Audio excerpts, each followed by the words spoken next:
তো বন্ধু, হাই বন্ধু, আবার দুপুরবেলা ফিরে এসেছি। তোমাদের সাথে তো আমি শেয়ার করেছি যে আজকে ইনভিটেশন আছে, তো সেটা কালকে তোমাদের সাথে শেয়ার করেছি যে গিফট কিনতে গিয়েছিলাম। তো সেই গিফটেই মানে যার জন্য কিনেছি তারই আজকে।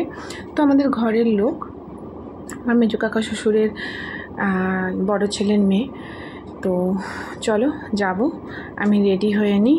শরীরটা ভালো না, তো শাড়ি মাড়ি কিছু পরবো না, নর্মালি একটা চুড়িদার পরে চলে যাব, যেহেতু শরীর একদম ভালো না, কিছুই পরবো না। তো তোমরা দেখতেই পাবে আমি নর্মালি ড্রেস পরে চলে যাব। তো চলো।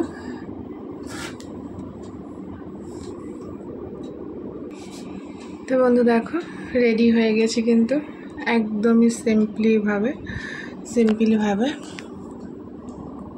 তো নো মেকআপ, শুধু একটা টিপ পরেছি, স্নান করে উঠে সিঁদুর পরেছিলাম সেটাই, একটা চুল শুধু বেঁধে নিয়েছি গরমের মধ্যে।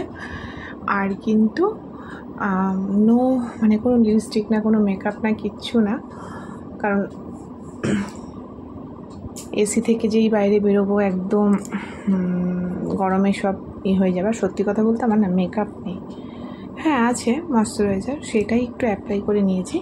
আমার কোনো রকম কোনো মেকআপ নেই। মেকআপ বলো, কাজল বলো, আইলাইনার বলো, এগুলো আমার কিছুই নেই। তো চলো, কোথায় যাচ্ছি সব কিছুই বললামই তো, যে দেওরের মেয়ের জন্মদিনে যাচ্ছি, তো শেয়ার করবো, সঙ্গে থেকো।